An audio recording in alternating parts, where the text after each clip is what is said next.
Hi everyone, I'm Captain Sangwan, belonging to the 16th Battalion of the Grenadiers Regiment, and a proud Indian and a war veteran and a mountaineer and a dear friend to all the youth who's watching me.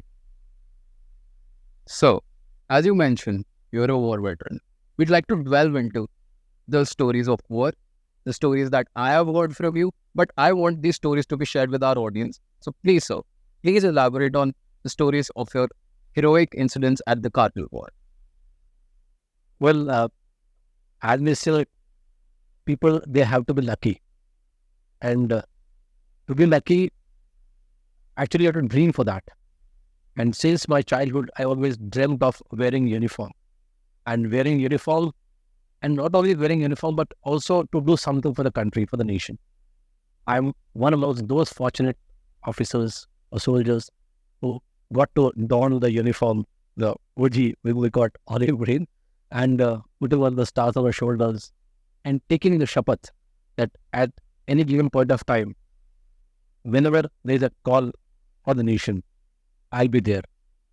And why this dream got actually became true when we were posted in Dras sector in Kargil sector. Therein, in 1999, we were the fortunate ones who got an opportunity to fight for the nation in the Kargil war. To start with, I am amongst very lucky officers who got an opportunity to be on the forefront from the day one. So when the first inputs came from the sources from the Bakarwals and the Gujars there, shepherds, they said they have seen some people crossing over, sitting, unknown people. They gave the information. Okay, there are some intruders outside.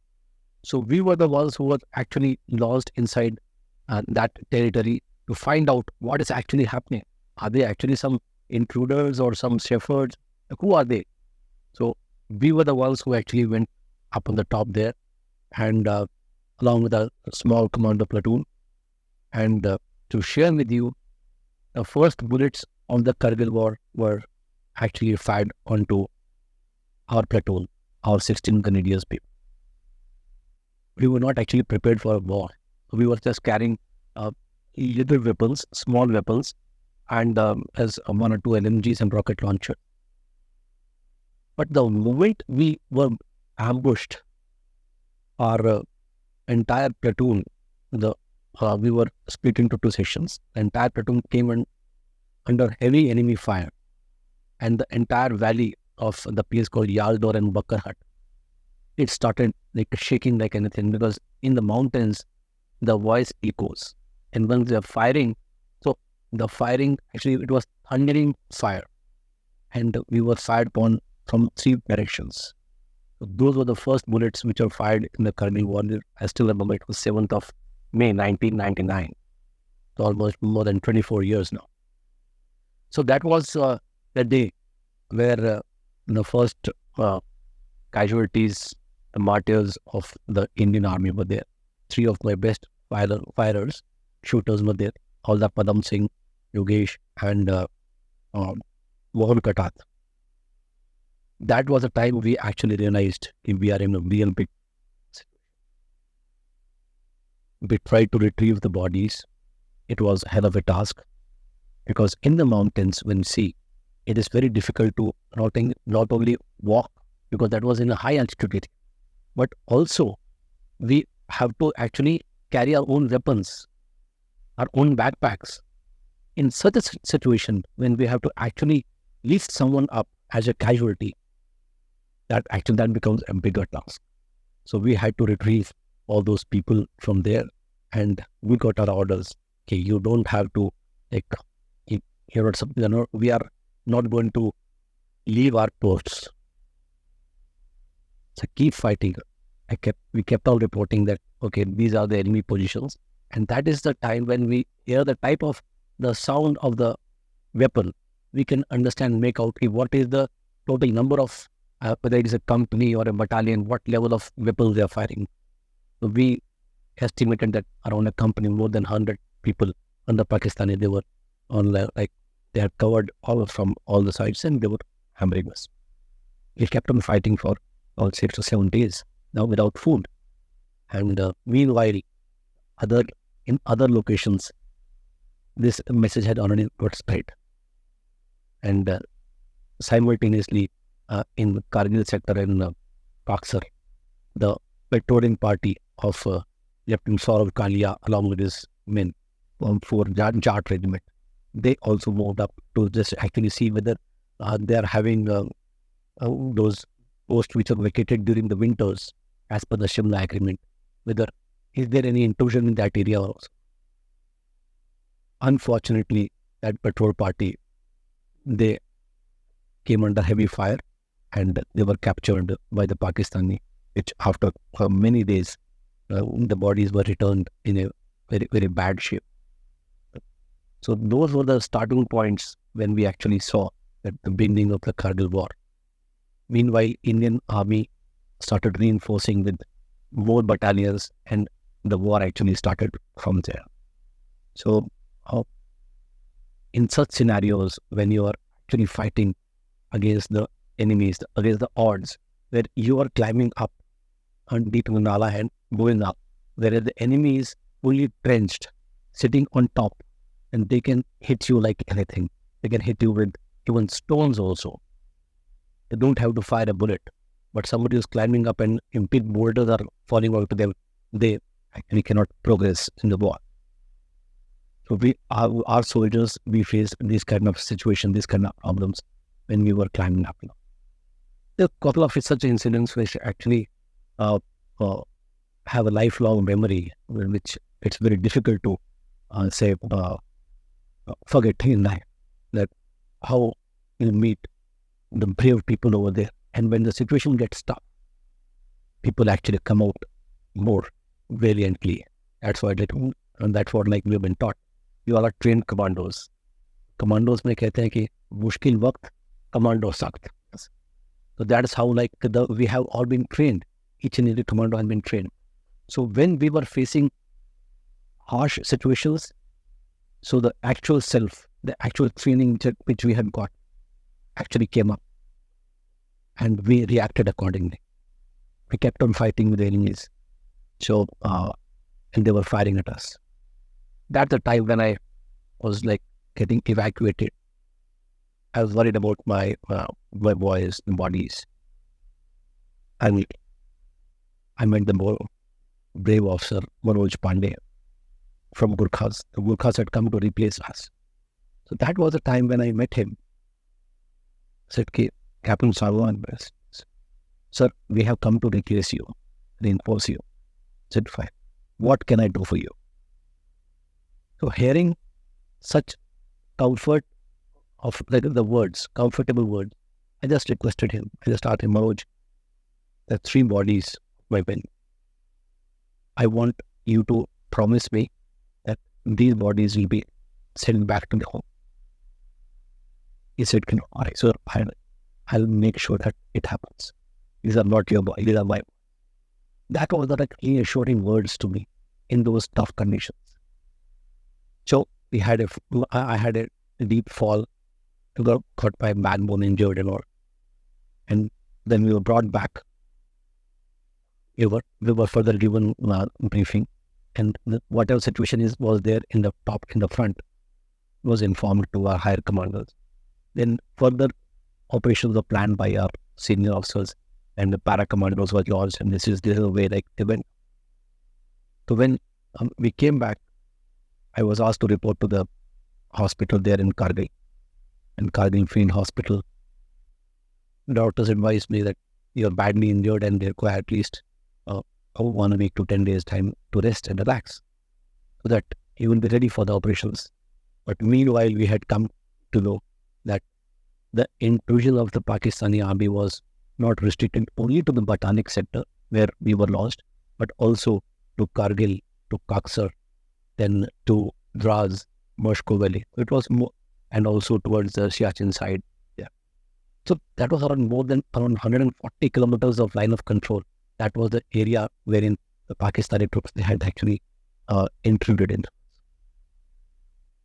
So when this kind of information, this kind of news was spread all over, they requested the hospital authorities to do the medical things as soon as possible. I requested them, we can't stay here for more than 2 days. Request you to kindly leave us from the hospital. Which they said, no, it is not possible because you are in good, not a ward. But as I had already made up my mind, within 48 hours from the hospital at night, I moved on from there. And there's a famous Iqbal Bridge on the river at Kargil. At night, we went left the hospital and reached the bridge. My buddy was there with me. We actually climbed up onto a vehicle. It is called a Scania. Scania is a vehicle which carries the Bofors guns. Or they tow the Bofors guns, and Scania is the vehicle. All the Bofors guns were moving from that area towards Dras, from our area of operation. At night, we climbed up to that, and it's around 60 kilometers distance from Kargil to Dras. And it takes around 1.5 to 2 hours. But since Pakistani were able to see many such road patches, since they had put their observation post on the top, so they were actually bombarding all those places from where like they could see any light moving and any vehicle movement was there. And we knew what all the points are there on the roads which are exposed to the Pakistani firing. But those Bofors guns which were moving, they were coming for the first time in that area. They were not. So it was like this wall is there. You're just driving on this near this wall, and if 3 to 4 feet, if you are just sliding down the deep into the river and the gorge, switching off the lights and then driving onto this kind of patches was a big challenge because many of the vehicles were actually damaged by the Pakistani. I told the driver, do not worry about that. I am there. I have seen the area, seen the location. So I got down from the Scania and I said, can you just keep watching my back? I put a small torch at my back. Just keep watching me. And I was just walking 5 meters ahead of him. And 200 meters below, like all the vehicles with switched off lights. They put the black thing, covered their brake lights also. Because the moment you see in mountains, if a single bulb is switched on, it can be seen from kilometers away. And the Pakistanis were waiting for such kind of. Those were the scariest moments of my life when we were fully exposed in front of the enemy at night, carrying Bofors guns behind me. On this side is a Suru River. On this side was a black mountain. From 200 meters patch, I'm walking in front of them. Whatever happens, it's going to happen to me. Don't worry about it. And we crossed over that patch. Luckily, we didn't get any bombardment during that particular period. So when I reached Dras, I was very happy. Early in the morning, around 4:30 in the morning, we reached Dras. It was sub-zero temperature, minus 15, 20 degree temperatures. And I was feeling very happy about it. Okay, yes, I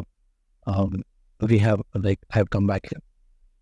But before I could reach there, the information about that officer is not available in the hospital. That information already reached to my battalion. Because in the military terms, like we are supposed to give. I was quite glad about it. Okay, fine, since I'm coming back to it. But when I reported, said, I received all the choicest words of the Fauji and said, you're not supposed to do this and you're not, you should take care and all those things. But I knew deep in my heart that once my battalion is fighting a war, I could not afford to sit in the hospital and just keep watching, keep listening. If the war is on, I'm supposed to be with my boys up in the mountain. So that was a thought which I ran away from the hospital.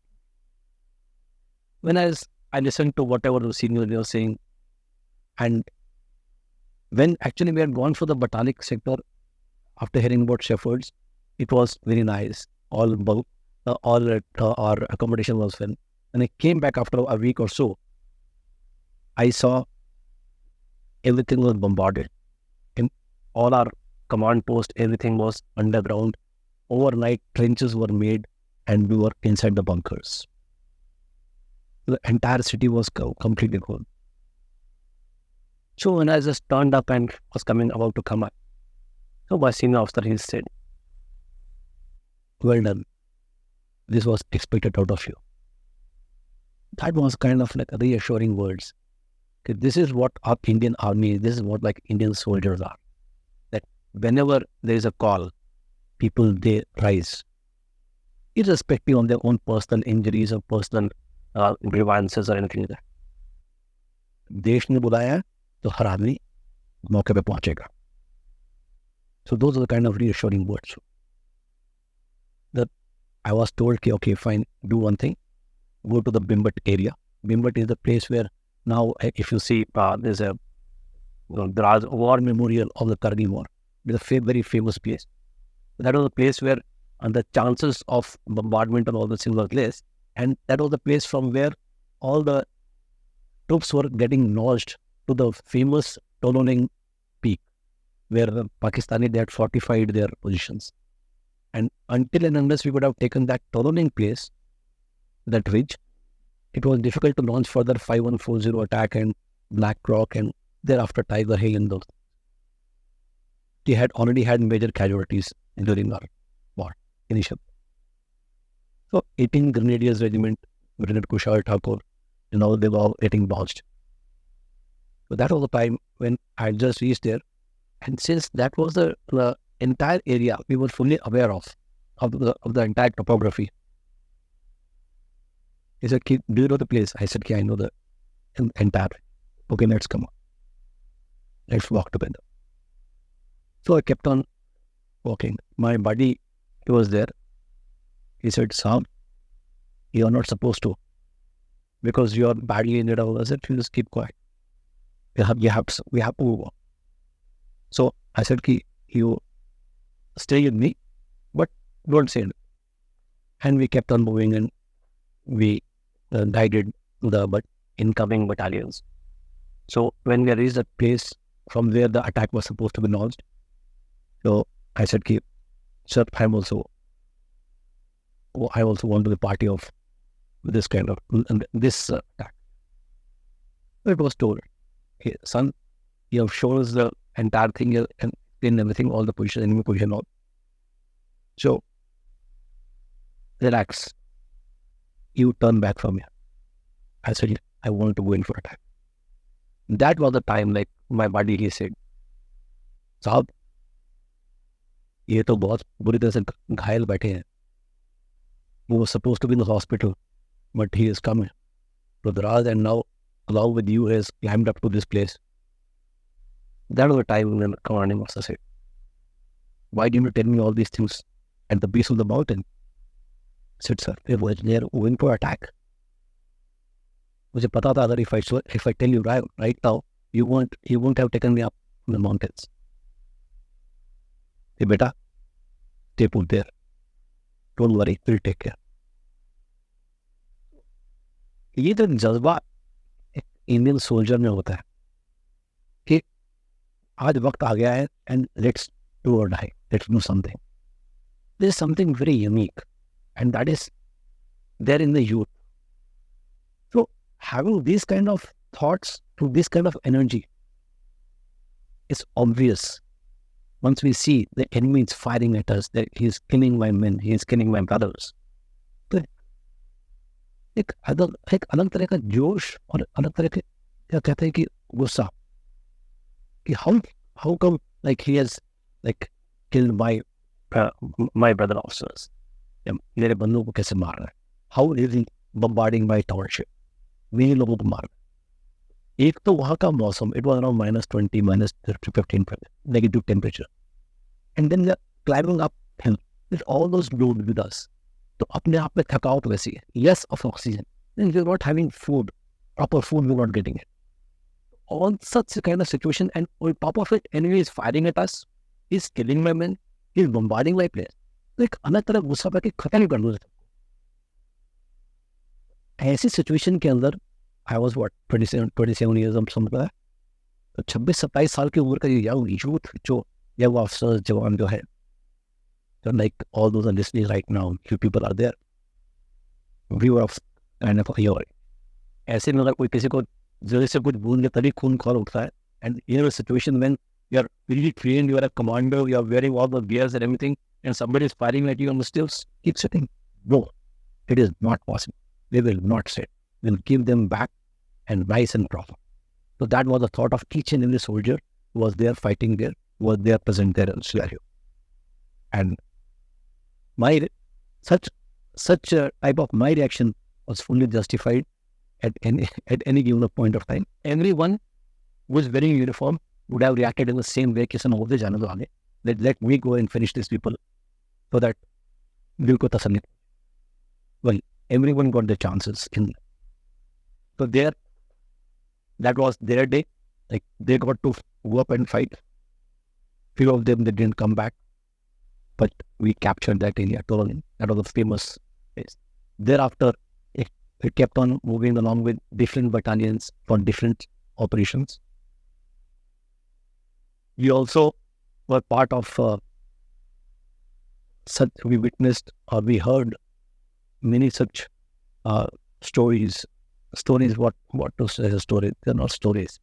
मतलब कुछ ऐसा है कि जो मन में और जहन में जिंदगी भर के लिए छप गया है. That is like when we were going for attack, two Rajputan rifles. So therein, the attack is there and we are all on the radio sets. The radio set पे बात चल रही है and ऐसे हमला कर रहे हैं, बाएं से हमला कर रहे हैं, and we are firing.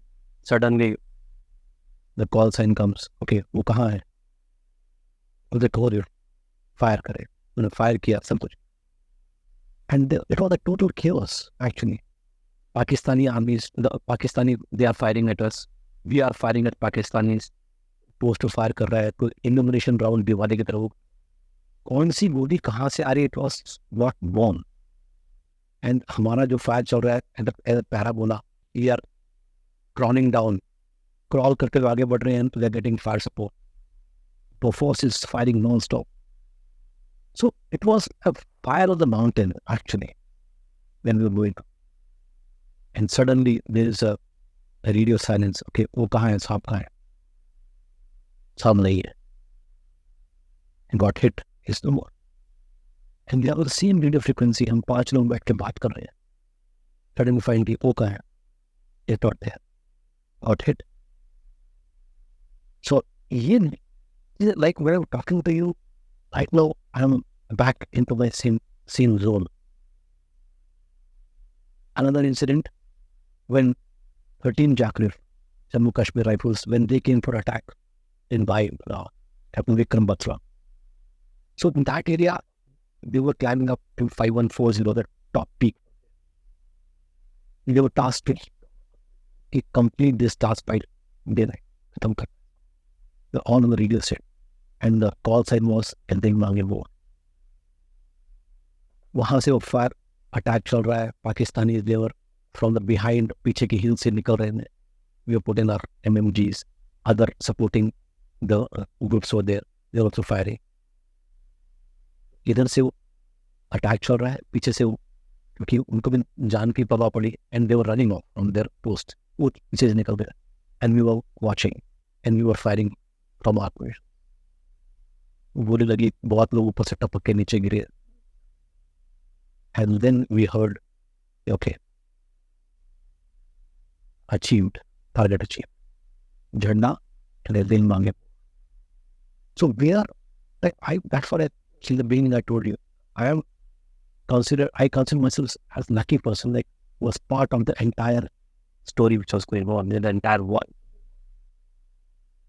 Hearing those words of Ding Mange Mo, उससे अच्छा कुछ सुन सकते नहीं, because that was very important peak which 13 Jacklif had capped. उसके बाद रास्ता और आगे खुल गया, and we were supposed to go for further.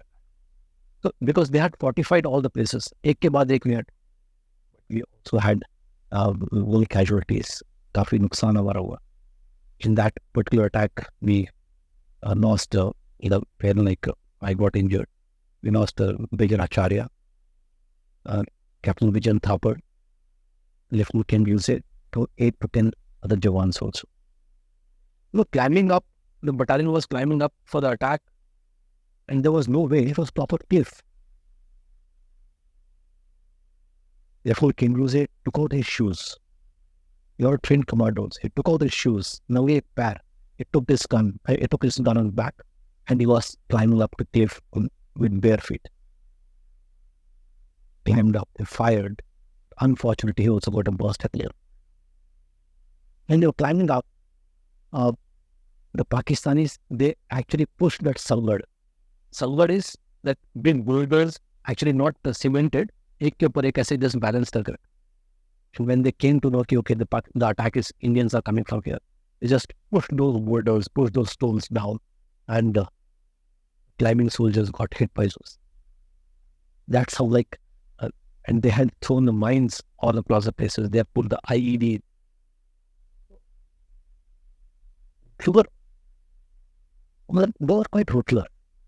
They were having all the equipment, latest equipment, foreign equipment. बहुत ही अच्छे उनके पास ration, best quality. They were having white color sleeping bags, radio sets, weapons. इतनी सारी चीजें उनके पास में रखी थी. Lift the things and they lift the bodies also. They lift and they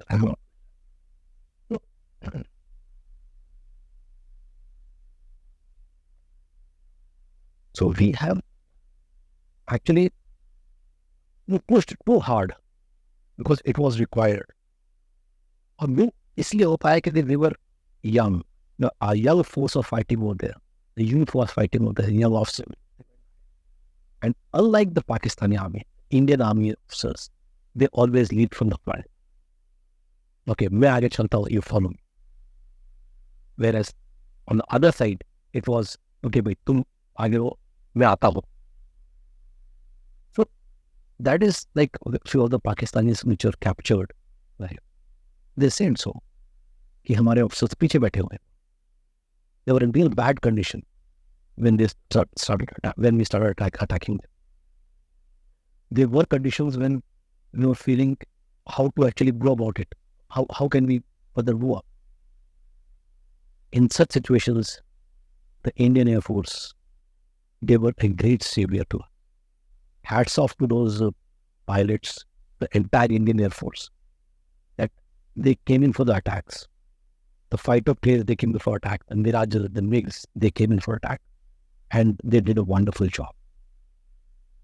Helicopter pilots, that was the first time in our life we actually saw. And in fact, in the entire world military history, these kind of terrain is never seen by anyone. They used to come in the pair. They used to come, target, down, fire, and then move on. They blasted many of the Pakistani bunkers. And in one such attack, there was a kind of a hill. They came by rotation. And they were in a position to attack and then take off further up. We were just watching there. It was in front of us. They were fully loaded Mi-17 helicopter. And they were about to bombard. I think they had fired only a couple of shots. Then we could see from one peak, Pakistani's Stinger missile. It was fired from Rukund. And it was right in front of my eyes. Normally I used to keep jotting down in my war diary, or normally everyone keeps his paper because we keep on receiving the instructions and we keep jotting down. So I just kept on jotting. And I was also carrying one Kodak camera with one roll. I used to click pictures of the places. I have some sweet memories of that place. But when I saw the Stinger missile being fired, I could sense it's going to actually hit our helicopter. In front of our eyes, that Stinger missile hit the Mi-17, and I just counted 10, 9, 8, 7, 6, 5. 4, 3, 2, 1, boom. In front of my eyes, entire helicopter was into flames and it fell down to the valley in front of us. 4 brave officers and airmen, they lost their lives on that. That was a big chore. We were actually shaken. What was to happen next? Of course, our rescue party which went there, and in mountains, how difficult it is to rescue someone. It was very, very difficult search. In fact, some of the body parts which could be plastic. Our next worry was we are going for the further and new attacks because we were ready for all the kind of consequences. Whether no Indian Air Force will come back to fight. And to our comfort and confidence, the Indian Air Force didn't stop. They said, you have hit our one plane, we're going to bang like everything. And next day onwards, our attack, the fighter planes intensified. They used to come toward near Tiger Hill, and because it was all snow white, they used to come and fire the tracers. We were like in different positions, sitting in the mountains and doing our operations. We could see with the binoculars. And since the Pakistani posts were visible to us, we gave the coordinates. Okay, the tracer which you have fired actually is 400 meters below and around 200 meters left or right. God knows how this fighter pilots or this technology is there, signals are there. We used to pass on the message.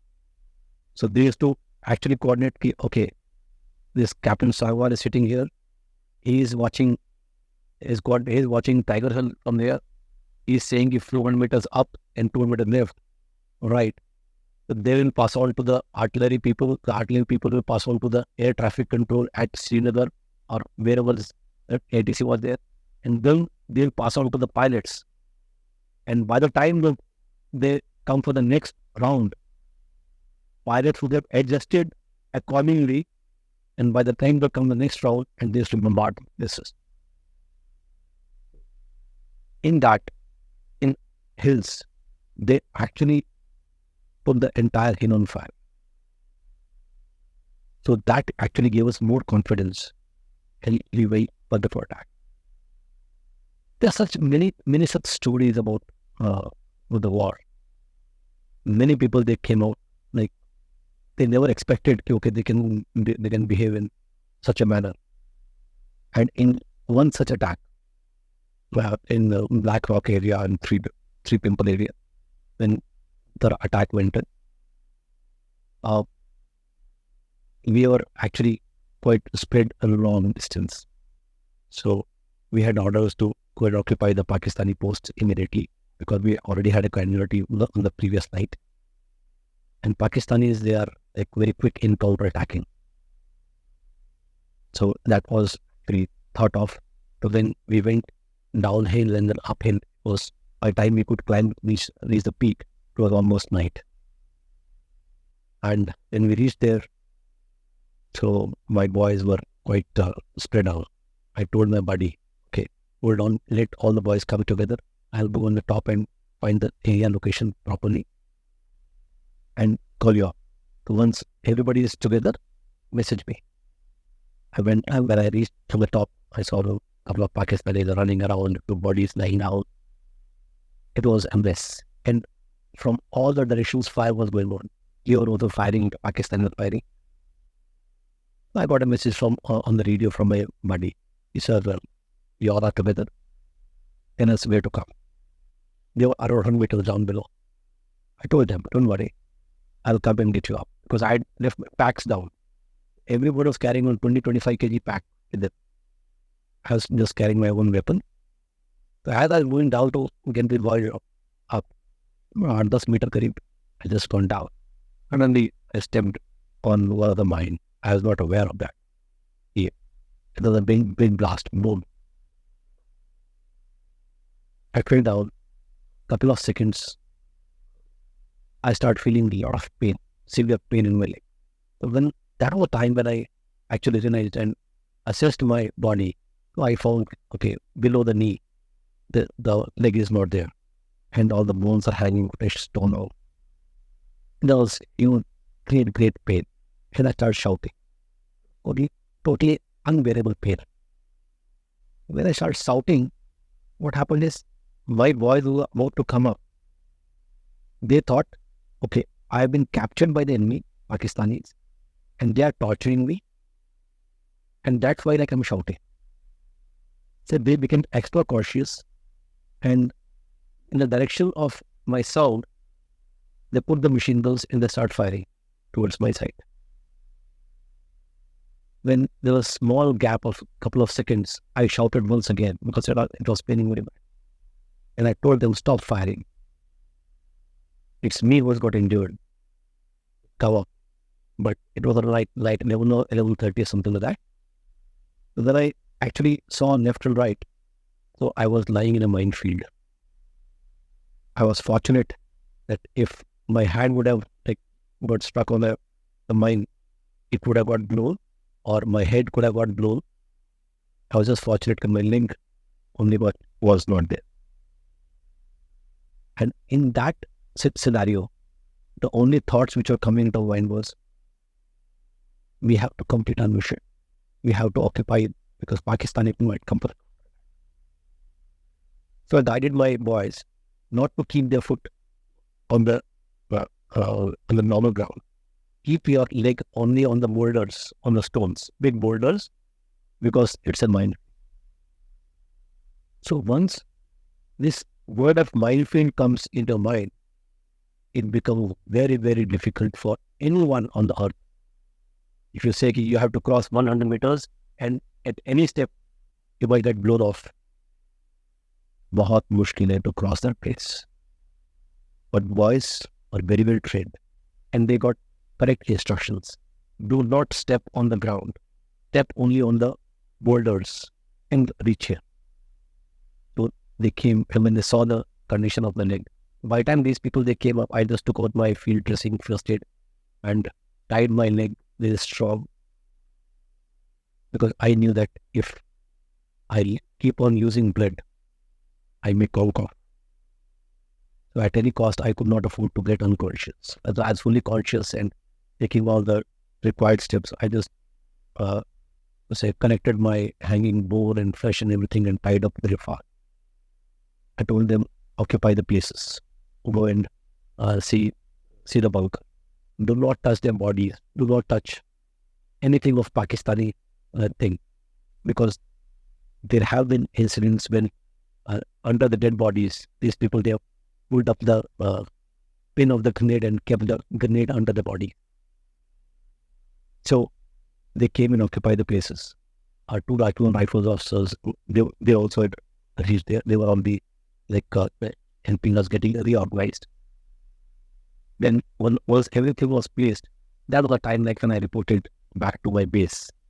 It's a mission accomplished, and we have occupied the place, whatever task was given, and all the boys and everyone is okay, perfectly okay, and it was a moment of joy for all of us.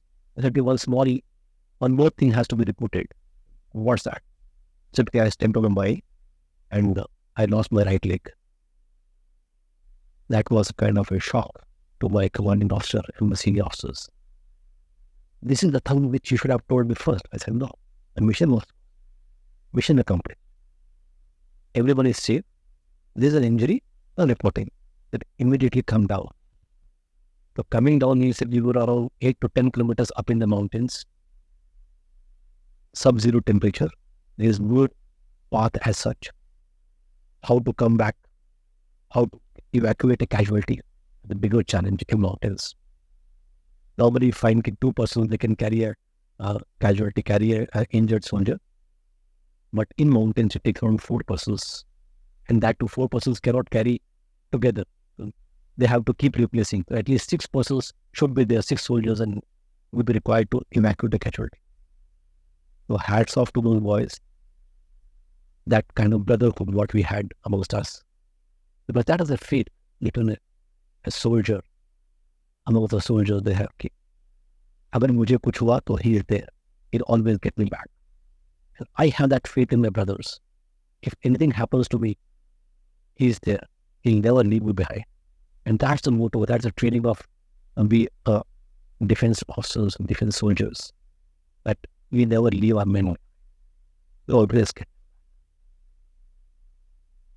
So this was a kind of confidence we had towards each other, that I said, if I have reached this place, and let's see.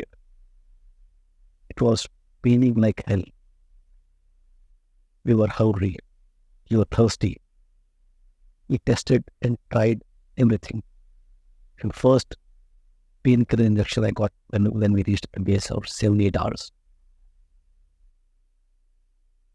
And the moment we reached the base, and that was also in the bunkers, the first thing my senior officer came and asked me, तुझे क्या चाहिए? I still remember I said, मुझे बहुत भूख लगी है, बहुत दिन से खाना नहीं खाया. The doctor said, no, you can't afford, you cannot afford to eat. We cannot give you food to eat, because if you eat, you'll vomit because your system will. I said, okay, fine. क्या करना है? Next question was, क्या करना है? I said, sir, basketball कैसे खेलेंगे? Basketball? Bloody hell, you are in such a bad situation talking about basketball. I said, I want to play basketball. I said, don't worry, we'll play basketball together. Then the doctor was about, he said, sir, turn your face on the other side. I'm removing the dressing and putty or whatever is there. We'll do the dressing. It's going to be painful. It's not a pleasant sight to see this condition. I said, doctor, you remove that, what I want to do it. And do not worry, जो आप निकालने वाले हो, मैंने अपने हाथ से बांधा हुआ है. I can see what you are doing. Okay, let's do this. Then we were evacuated from there to a place called Bumri, and hats off the military doctors. They performed a night saving surgery on me because the infection was further spreading. They had made a temporary operation theatre in the tents itself, and they further carried out the surgery of amputation of my leg. And I could still remember, he was saying something, okay, everything will be all right. And maybe like he had given me a shot of anesthesia. I was in that mood. I said, okay, fine. How was it? Well, I said, we captured everything, this and that. And I was blabbing something, and he had put an injection on me. Last thing I remember was I was airlifted once again from there to Srinagar. And from Srinagar, we were evacuated to the Delhi base hospital. Incidentally, it was 29th of June when I got injured. And the war actually started on 7th of May. Almost around 2 months we were fighting. And in those 2 months of period, I never ever got a chance to speak to my family. And later on, it was disclosed to me, my wife, she was on family way. And that was the time when I realized, okay, we consider ourselves brave soldiers, but I admit, in fact, all of us admit that the families behind you, the ladies, your parents, your brothers, sisters, they are braver than you. Because you are there on the war front fighting, and you can see the enemy, what's happening. But here down, back at home, they were so afraid of even picking up any telephone call. उस समय 1990 आज से 24 साल पहले तो mobile phones होते नहीं, only one landline. So there was pin drop silence whenever any telephone is to ring. And if he said some on timing, that would have actually raised their heartbeats also. So they really had a very tough time. And first time when they heard from me was from Srinagar base hospital. And it was just informed, okay, they've got some little injury, some splinters, and he's okay, he's alive. This was the only information which was actually shared. Later on, we came to Delhi base hospital here in Delhi Capt. and then the relatives and other members they came. I had a lot of thoughts, a lot of inhibition in the mind, a lot of queries, how people they'll see me, how they'll react, how a family was. But I was so thrilled, I was so satisfied to see the the the proud in their faces. They were feeling so happy to see me, first of all, and to say and to share that one amongst our family was there fighting for us. So, like, these are the feelings which cannot be expressed in words. And many small children, actually, they came and met us. Small school students, they came. My own school teacher, like, he wrote a poem for me. He came and met me. My school staff, they come in. Unknown people, they come in and meeting us and just saying thank you. And I could feel and face what's happening, how are my people they are fighting over there. We were then lucky to have a television and a television listening. And we could coordinate how things are moving. Entire nation was with us. They were standing behind us. All these things we came to know then actually came back out of the battlefield. Then we were here in Delhi. Salute to each and every soldier, to each and every citizen, those who actually contributed the best, whatever they could. And there were hundreds and hundreds of volunteers when you said, we want to come and go and fight a war, or give us whatever job. Recently, I went to visit to Ladakh, where the driver of our vehicle said, we were small kids, and we had instructions. We used to get messages from our sarpanch in the village कि अभी 5 लड़कों को जाना है to help them. Basically, a fight amongst us. I want to go. I want to go. I want to go. So they used to volunteer to, okay, we will go along with the forces. The entire nation from Kashmir to Kanyakumari, they were all united. That was the biggest strength for all the soldiers to go and fight over it. So, this is the war. There are plenty of things like we can discuss. But yes, in short, this was this. Sir, I think what only I can say is we cannot define the feeling that we have right now. This entire story. I think across the room, we all are getting goosebumps right now because you have taken us into that visual imagery of being there.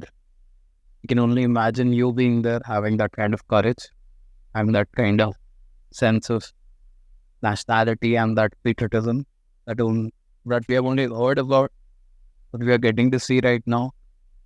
Even आज भी आपसे बात करते हुए we are feeling that feeling of a young soldier inside you, and I don't think that soldier hasn't stopped abhi tak, because now when we Google you, we find a picture of you running in your running attire. So we also got to know, okay, sir, you have not only gone through these hardships, but you have also made them an opportunity to progress further. And we'd love to know about them, sir, because it's an honor, whatever we are hearing from you. We'd like to know more about this. Please, sir. So, as I said, being a soldier, you always are thrown upon different kind of challenges. And the moment the challenges come in our way, we treat that as an opportunity. So, the youth of the country, the people who are watching this podcast, actually, you are the power. Whenever a challenge comes, you actually rise to the occasion. And the way like we have been trained, that was a thing like helped me a lot in bouncing back in life. 28 years of age, being a commando, army officer, running many kilometers, doing each and everything, task, whatever, kar lo dil diya muthi mein. And suddenly you find I didn't have one leg. So that's a complete transformation of life from this side to that side. So that journey itself was, I would say, quite a learning journey. Once I came on that side of the table, I once again learned, I would say it was a rebirth for me. So I celebrate my birthday twice in a year. One is when I actually on born, and second on that is another birthday is on 29th of June when I was actually reborn. So once a child is born, he starts moving, he starts crawling. Then after he starts walking and then running. So I had come back to the same phase. I was not having my prosthetic leg. I was lying down on bed. The first time when I actually started leaving my bed onto the wheelchair, I felt I am mobile. I can do anything. I still remember at night, I used to like feel phantom pains. Phantom pain is something like you feel a pain as natural as it is in the body part which is not there. So I used to see to itch my toes, but toes not there. I used to actually shout aloud. और hospital में है तो चीख भी नहीं सकते. So what I used to do is I used to pull up my collar, I used to press it in my teeth, and just say like that, because it was such a tremendous pain. So going through that pain, once again leaving the bed, coming to the wheelchair, I am mobile. I used to feel happy.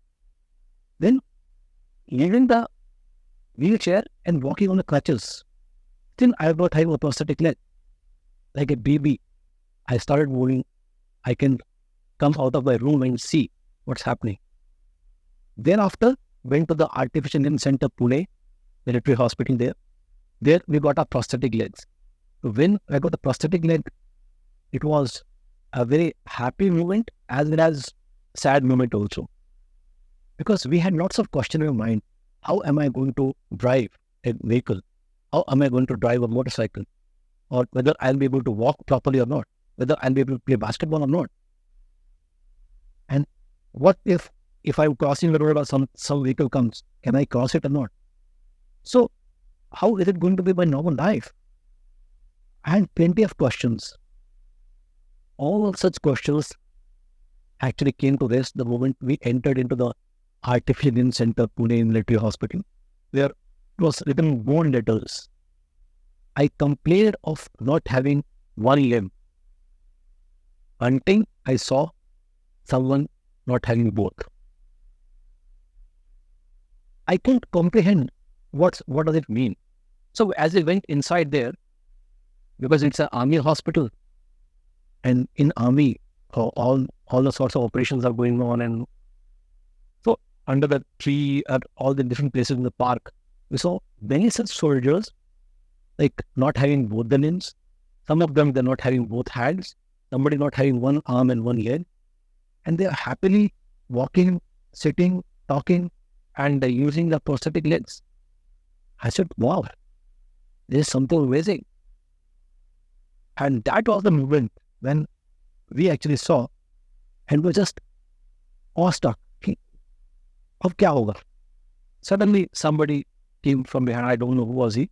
He just put his hand on my shoulder. He says, "Ab, aapka ek pair hai na? You don't consider this as a disability." I said, sure. Don't worry. I said, can I walk properly? He just said, don't worry. You can not only walk, you can run also. So that gave me a full assurance. Yes, I can come back to normal life. Because entire life I've been fully physically active in sports and this and that. And suddenly it has come to a big halt. Can I come back or not was a bigger question. So luckily I got prosthetic leg for trial limb, and once I was wearing that, I actually practiced walking in. And one day what happened is I was about to cross a road. And that was first time I was about to cross a road on the prosthetic leg.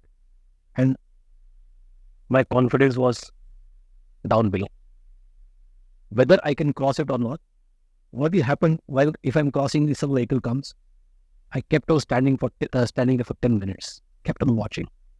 Acha, this should do a speed. If this happens, I'll do this.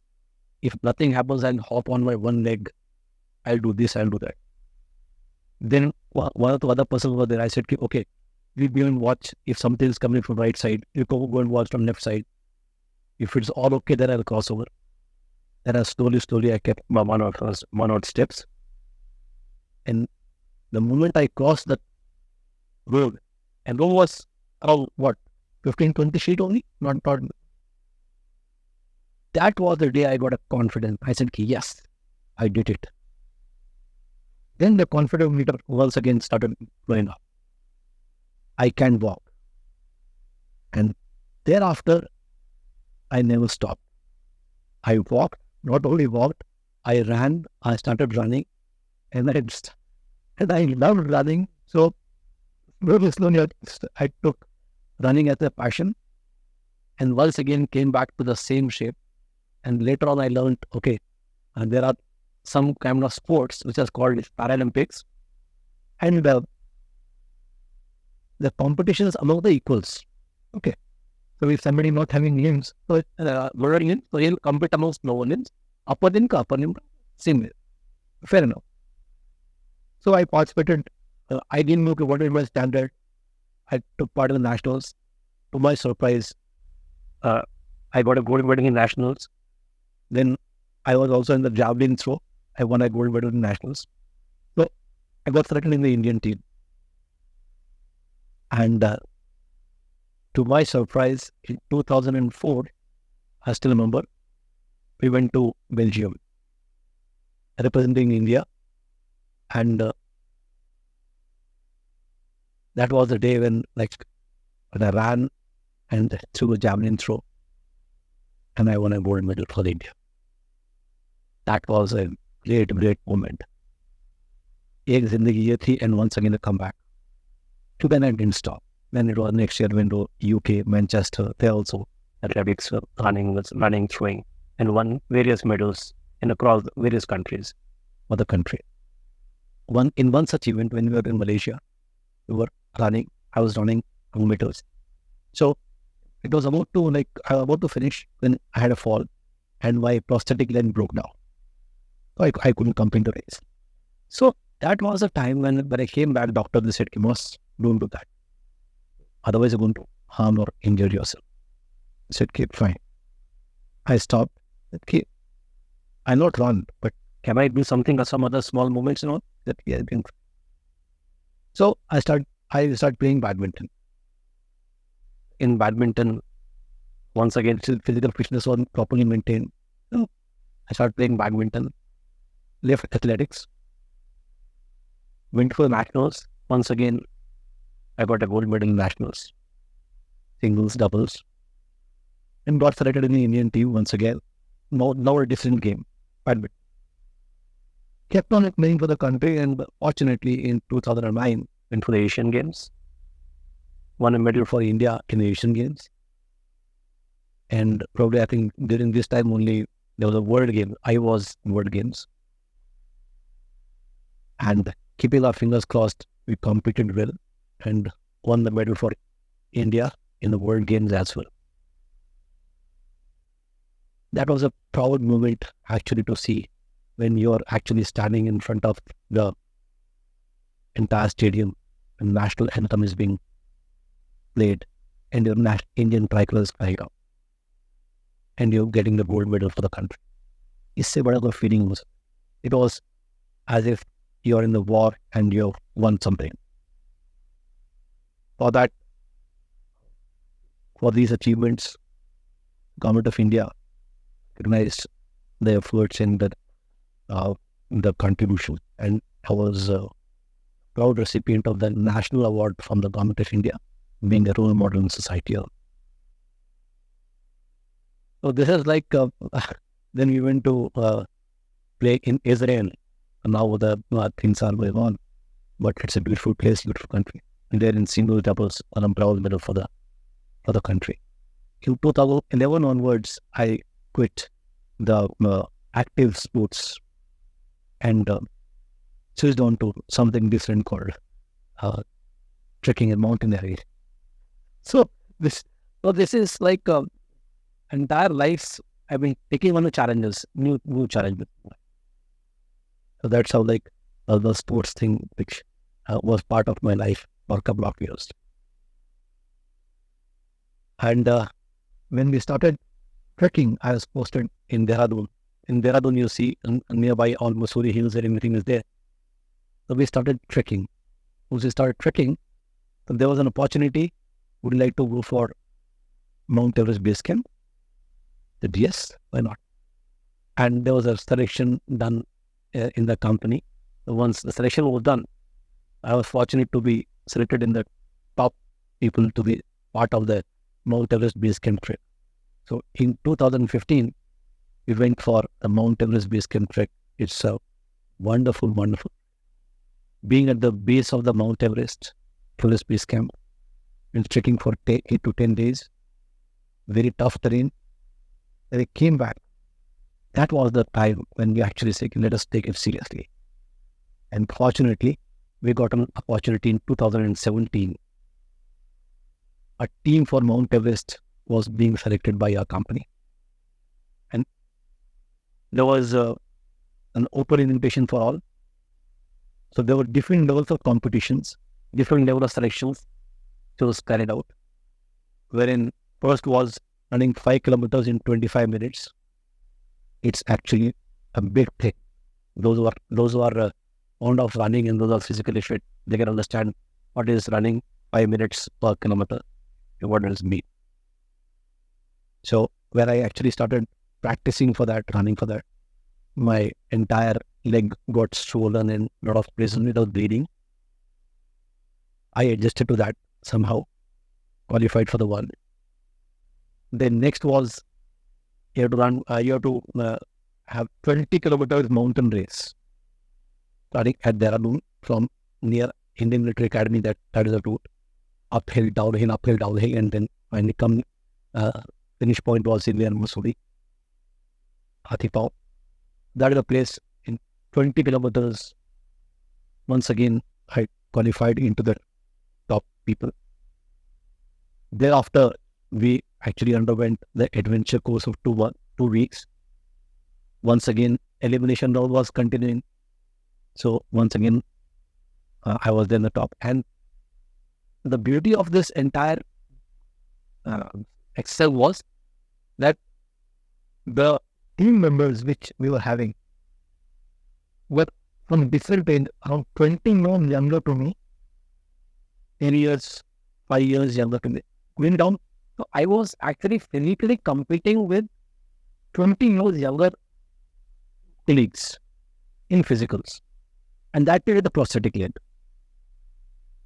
And in mountains, so that is, then went from a basic mountaineering course at Manali, advanced mountaineering course, then climbing up the 7,000 meters. And I was fortunate then the pilot team was declared in the management of the company. And they declared the team, and I was nominated to be the expedition leader of Mission Mount Everest. So, being a war veteran, wearing prosthetic leg, and being an expedition leader for Mount Everest, I think इससे बड़ा किसी के पास तो इनाम नहीं हो सकता. So a totally different field, because I always love to be in mountains. That's how and we successfully completed this mission.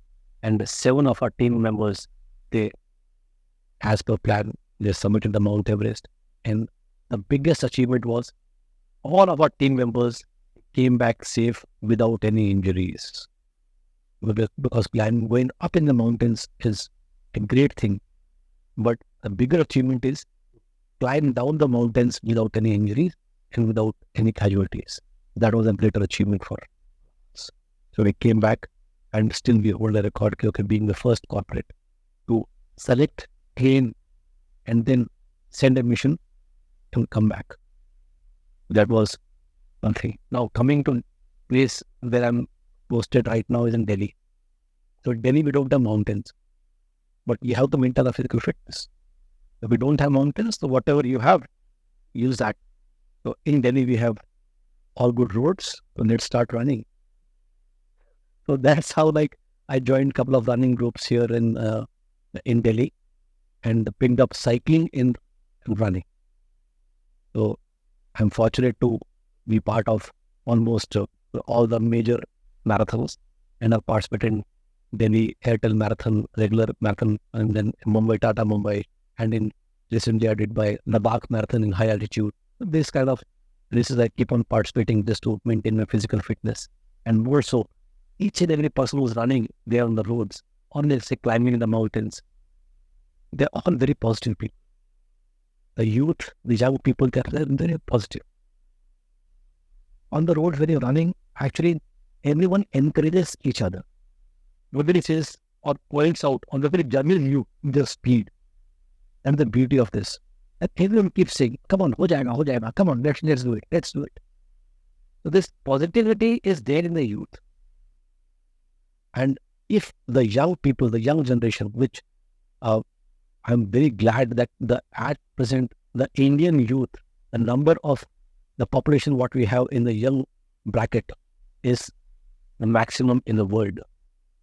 We have the capacity to change or mold our own directions, our own say we can have our own destination. Whatever you want to become, you can become, because the entire environment is so positive. So sky is the limit. Whatever you want to achieve, you can achieve. So in my life, now I'm 52 years of age right now, and in my life I've just seen, if you want to do something in positive, you want to achieve something, automatically you'll find slowly people will fall in line and they'll start moving around you. There will also be some obstacles, but the moment you find any challenge and obstacles there, it is you, the young people, who have this energy, who have this potential to convert the challenges into opportunities and achieve what I want to achieve. I think age is just a number, especially in your case, because as you said, that I don't think at all that 52 is a number that can define your charisma, your passion for what you're doing. So I really feel that there is no stopping for you, and neither I think that I have seen this, especially in I have interacted with many of them, Indian soldiers, that there is no stopping to them. They are the saying that you said that mushkil waqt commandos are, whether they are on the battlefield, whether they are on their home, whether they are running, I feel that they have always been the one who have come out as the strongest, despite. True, very true with the Indian Army. So on that note, we would like to delve into the transition from an army officer to now working in a corporate. So for that, so we'll have a rapid fire round where we'll shoot questions at you, sir, and whatever comes to your mind first. Sure. So you can let us know. You can feel free to answer any which way that you want, sir. We'd love to know more about your corporate experience, sir. Sure. So the first question for you is, sir, that if you had to describe your journey from the military to HR at corporate in one word, what would it be and why? I would say amazing. And why? Because military and corporate both are almost same, because we always have a vision in hand and the vision is there. So we keep following our mission and vision. And every human being is a different individual. So plan for each and every eventuality. And suddenly we find the private players coming into oil and gas sector, and we being a public sector company, we have to actually uh, raise our level high to match up the world class of the world class of the industry, in fact. So changing from a government setup to a private and meeting those challenges is something which I look forward to. Can you share a light-hearted story or anecdote from your time in the military that you believe has had a lasting impact on your career in HR? The timings, the discipline, and the kind of planning to execute any kind of task, which actually we used to have in military, same I find in the corporate as well. So the best of the planning, most of the time we have to actually think about our mission. In HR, likewise, we have to deal with the human beings, and every human being is a different individual. So plan for each and every eventuality. That's actually helpful in say handling situation in the corporate. Corporate operates in some challenging and remote locations. What's the most unique or unusual HR situation you've had to handle in one of these settings? Well, like in army, we go to each and every nook and corner across the world, whether it is sea or whether it's deserts or say it's a Siachen glacier. Same is the corporate also, because in the oil and gas business, the oil wells are in the very remote locations. So once they are actually surviving there in remote locations, we actually coordinate it with our military days, and we actually cherish those places. And the best of the bonds are made in these kind of remote locations only. If you were to organize a team building activity for employees inspired by your military experience, what would it be and how do you think it would benefit the team? I would like to take my HR team for a trekking or an expedition in the mountains, where each and every member has to carry their own loads for about 10 to 12, 15 days, so that everyone feels the kind of a unity, and they learn the biggest mantra: one for all for one. So anyone and anyone can make it or break it. Do you ever find yourself using military analogies or terminology in the corporate HR world? Any funny mix-ups or stories related to that? Yes, I would say the many such situations I have faced here in the corporate. I would say mushkil waqt commando sir. But it's funny to think about that. So sometimes we have to work under tremendous pressure in the corporates, and that's the time when actually come back to the military thing, that the biggest or the worst situation could be a question of life and death. If we have handled those life and death situations in actual, then all the other meeting the targets and all the things are smaller in that in the quantity. So as we have a comparison, I keep sharing with my colleagues, hey, bhai, you've not seen the situations. We have already been in a worse situation. Whatever is happening now, it's going to happen good only. So let's cheer up and complete the task in hand. Can you share your personal favorite place that you visited during your career and any memorable experience? Yes, I can never forget visiting or trekking up to the Mount Everest base camp, the place where every trekker or every mountaineer would like to be there, and then en route watching the snow leaves flowing over the top of the Mount Everest. That's the view which I can never forget throughout my life. If you were to organize a themed costume party for your HR team, what theme would you choose and what would your costume be? I would ask all my colleagues or the party people who will have different uniforms. Maybe it's NCC or CRPF, police or army, navy, air force, or Russian air force, American air force, all those things. And my favorite would be the Indian army uniform. Right. So, sir, I believe that since we are approaching to the end of the podcast, there's a lot that we can like delve into more, but due to the limitation of time, we have to come to an end to this podcast because honestly, we don't want to end this conversation because it has been a thorough learning experience for all of us, and I believe that there is a lot more than meets the eye. I believe because uh, we have just heard a few bits of the stories, I believe, and we'd like to know more about your journey. But in the end, sir, we'd like to know your message for the students of School of Business and Management at Christ University, sir. Thank you so much, Manan. I would like to say that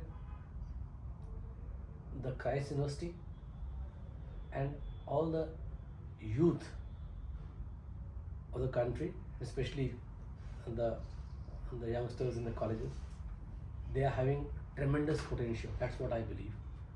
And your potential has to be channelized to achieve your goals. The good part right now, the journey our country is that we can encash on our youth population and your enthusiasm. So my message to the entire youth of the nation, and especially to the younger ones in the Christ University, all across the campuses, is remain focused.